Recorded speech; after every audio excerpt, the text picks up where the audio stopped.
Morning students, Hindi की आज की कक्षा में आप सभी का एक बार फिर से स्वागत। बच्चों, आज का हमारा विषय आप ब्लैक बोर्ड पे देख पा रहे हैं, पाठ 16 मुहावरे।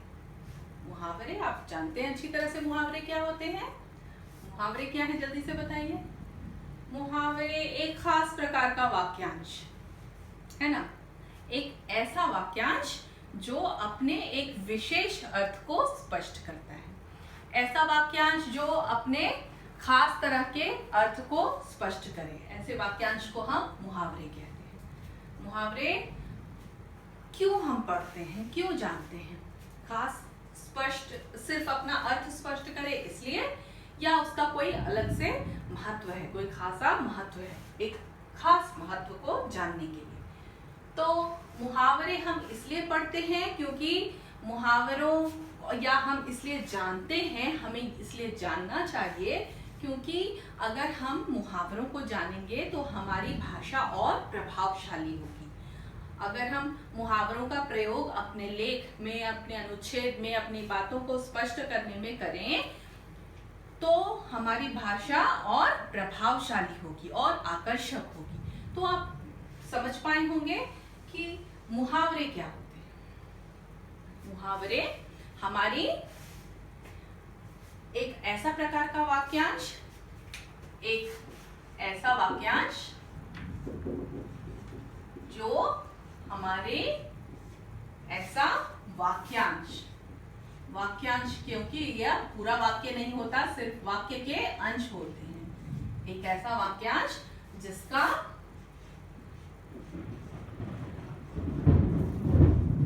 खास अर्थ हो।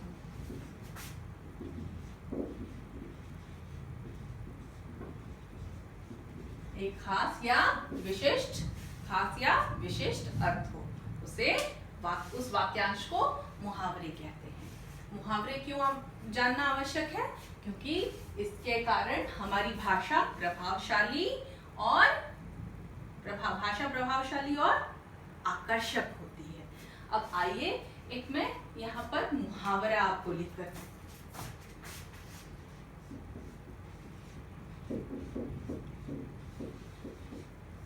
आंख में धूल झोंकना, आंखों में धूल झोंकना, आंखों में धूल झोंकना। आंखों में धूल झोंकना का अर्थ क्या होता है? आंखों में मिट्टी चली जाना, आंखों में मिट्टी डाल देना, आंखों में धूल डाल देना, गंदगी डाल देना नहीं। आंखों में धूल झोंकना का मतलब क्या होता है? जल्दी से सोचकर बताइए। आंखों में धूल झोंकना, धोखा देना। अगर हम किसी को धोखा देते हैं, किसी को, और कोई हमें धोखा दे दे तो उसे हम कह सकते हैं कि उसने तो हमारी आंखों में धूल झोंक दी, उसने तो हमारी आंखों में धूल झोंक दी, या उसने तो हमारी आंखों में धूल झोंक दिया। अगला उदाहरण है कमर कसना। कमर कसना मतलब कस लेना, कमर को बांध लेना बेल्ट से या दुपट्टे से नहीं। कमर कसना का अर्थ होता है तैयार होना किसी काम के लिए, किसी भी मुश्किल काम के लिए तैयार होना, ये होता है इसका अर्थ।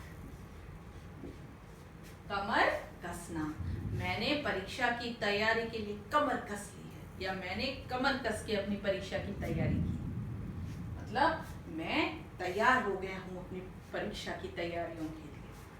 और अगला है 9, 2, 11। अरे ये मैम क्या हिंदी में मैथ्स पढ़ाने लग गई? 9, 2, 11 ये क्या मैम पढ़ा रही हैं? 9, 2, 11 होना, इसका अर्थ क्या होता है? 9 + 2 11। ये तो ठीक ही तो मैम लिखी है। इसका अर्थ होता है जोड़ सिखाना, एडिशन सिखाना, है ना। 9, 2, 11। इसका अर्थ होता है भाग जाना। क्या अर्थ होता है इसका? भाग जाना, जो कि आप सब करते हैं छुट्टियों के बाद, 9 2 11 हो जाते हैं, यहाँ से होते हैं ना। जैसे ही छुट्टी हुई और सारे बच्चे 9 2 11 हो गए। 9 2 11 होना का मतलब भाग जाना। कहाँ भाग जाते हैं आप लोग? घर की तरफ। बिल्कुल सही, घर की तरफ भाग जाते हैं। तो अब हम आगे फिर वही इन उदाहरणों को आप देखें, आपको समझ में आ गया कि क्या होता है मुहावरे।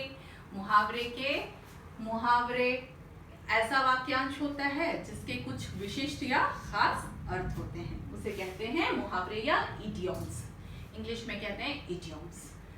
और मैंने यहाँ कुछ उदाहरणों के माध्यम से आपको समझाया कि मुहावरे क्या होते हैं।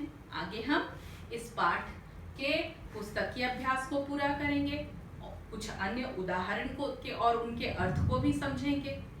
उदाहरण और उनके अर्थ को समझेंगे और वाक्यों का जब हम प्रयोग करेंगे, जब वाक्यों में हम इन उदाहरणों, इन मुहावरों का प्रयोग करेंगे, तो हम अपने इन बातों का ध्यान रखेंगे कि किस मुहावरे में कौन का अर्थ क्या होता है, ताकि अपने वाक्यों को में जब हम प्रयोग करें तो हमें मालूम हो कि इस वाक्य में यह मुहावरा बिल्कुल सटीक बैठता है, कि हम अपने बातों को बोलें। बच्चे 9 2 11, छुट्टी के बाद बच्चे 9 2 11 हो गए, मतलब छुट्टी के बाद बच्चे भाग गए, है ना। अगर मैं ऐसा बोल दूं, छुट्टी के बाद बच्चे आंखों में धूल झोंक गए, मतलब छुट्टी के बाद बच्चे धोखा दे गए। तो हमें मुहावरे और उनके अर्थ ठीक से मालूम रहेंगे, तभी हम उसका प्रयोग अपने वाक्यों में कर पाएंगे। तो आगे हम अपनी किताब ज्ञान सुधा और ज्ञान सुधा के उदाहरणों को जानेंगे, उनके मुहावरों को और उनके अर्थों को समझेंगे। तो आइए उदाहरणों के माध्यम से जानें मुहावरे और उनके अर्थ। मुहावरे, उनके अर्थ और वाक्यों में उनके प्रयोग। एक बार फिर से जो दोहराएं, मुहावरा क्या होता है? वह वाक्यांश जो अपने सामान्य अर्थ को छोड़कर किसी विशेष अर्थ को प्रकट करता है, उसे मुहावरा कहा जाता है। आंखों का तारा बहुत प्यारा। रजत अपने माता पिता की आंखों का तारा है। अगर मगर करना, टाल मटोल करना। जब भी मैंने चाचा जी से सहायता मांगी, वह अगर मगर ही करते रहे। अंग अंग ढीला होना, थक जाना। दिन भर काम करने के बाद मजदूर का अंग अंग ढीला हो जाता है। अंगूठा दिखाना, इनकार करना। जब मैंने सेठ जी से कुछ रुपए मांगे तो उन्होंने मुझे अंगूठा दिखा दिया। अग्रिम पंक्ति में आना, सबसे आगे रहना। निधि हमेशा हर कक्षा में अग्रिम पंक्ति में ही रही। आंखें खुलना, वास्तविकता समझ में आना। जब अपने बेटे की बुरी आदतों का पता माता पिता को चला तो उनकी आंखें खुल गईं। आंखों से ओझल होना, छिप जाना। देखते ही देखते रेलगाड़ी आंखों से ओझल हो गई। कहर ढाना, अत्याचार करना। आतंकवादियों ने पूरे संसार में कहर ढा रखा है। सिर पर कफन बांधना, मरने के लिए तैयार रहना। भारतीय सैनिक हमेशा सिर पर कफन बांधे रहते हैं। काम आना, युद्ध में शहादत। यहाँ पे शहादत को आप कट करिए और लिखिए शहादत, तालव्य श, शहादत, क्योंकि ये शहादत अशुद्ध है। कारगिल युद्ध में कई वीर काम आए। काया पलट होना, किसी वस्तु का रूप ही बदल जाना। 2020 तक तो दिल्ली की काया ही पलट जाएगी। अब इन वाक्यों को आपने देखा, मैंने यहाँ तक ही इसे चिन्हित किया है, यानी यहाँ तक टिक लगाया है।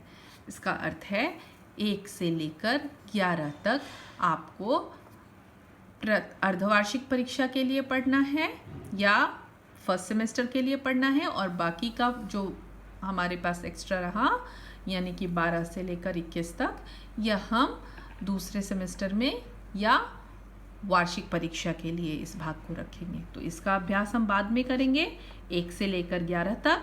इसमें आपको मुहावरा और उसके अर्थ, सिर्फ इन दोनों चीज़ों को आपको अपनी कॉपी में लिखना है, मुहावरे और उनके अर्थ को। और जो वाक्य बनाए गए हैं इसे कॉपी में उतारने की बिल्कुल ज़रूरत नहीं है, इसे कॉपी में लिखने की आवश्यकता नहीं है।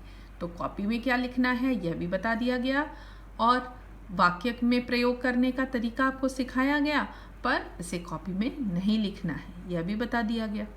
मुहावरे और उनके अर्थ को ठीक ठीक याद कर लेना है, अपनी कॉपी में लिख लेना है। और आइए अब हम इस पाठ के पुस्तकीय अभ्यास को जानें। पुस्तकीय अभ्यास का प्रारंभ करने से पहले एक बात बता दूं, इस पाठ में मुहावरों के साथ साथ लोकोक्तियां भी दी गई हैं। हम लोकोक्तियों का अभ्यास नहीं कर रहे क्योंकि आपको कक्षा 4 के लिए लोकोक्तियों को पढ़ने की आवश्यकता नहीं है, तो इसलिए हम लोकोक्तियों को छोड़ दे रहे हैं, स्किप कर रहे हैं। इसलिए पुस्तकीय अभ्यास में भी प्रश्न संख्या 3 जो लोकोक्तियों से संबंधित प्रश्न है उसे मैंने पहले ही से क्रॉस कर रखा है, आप भी उसे क्रॉस कर लीजिएगा। अब प्रश्न संख्या 1 और 2 को जानते हैं, उसका अभ्यास करते हैं। ये आपको अपनी किताब में लिखना है, तो आप चाहें तो इस वीडियो के माध्यम से लिख लीजिए या फिर कैंपस केयर और गूगल क्लासरूम की भी सहायता ले सकते हैं। दिए गए मुहावरों के अर्थ लिखिए। आंखों का तारा बहुत प्यारा, अंग अंग ढीला होना, थक जाना, सिर पर कफन बांधना, मरने के लिए तैयार रहना, कलम तोड़ना, बहुत सुंदर लिखना, गप्पे हाँकना, व्यर्थ की बातें करना। जिस तरह यहाँ मुहावरे और उनके अर्थ लिखे गए हैं इसी तरह से आपको इन मुहावरों को, प्रश्न संख्या 1 से लेकर 11 तक के मुहावरों और उनके अर्थ को अपनी कॉपी में लिखना है। प्रश्न संख्या 2, चित्र देखकर मुहावरा पूरा कीजिए और वाक्यों में प्रयोग कीजिए। ये देख रहे हैं आप, नाक बना है, नाक में दम करना। नई अध्यापिका के कक्षा में आते ही छात्रों ने उनकी नाक में दम कर दिया, मतलब उनको परेशान कर दिया। आंखें खुलना मतलब होश आना, ठोकर लगने पर ही बहुत से लोगों की आंखें खुलती हैं। कान कतरना, कान कतरना का वाक्य है, बातों में तो राम किसी के भी कान कतर सकता है। कान कतरना का मतलब होता है बहुत समझदार होना, चालाक होना, समझदार होना।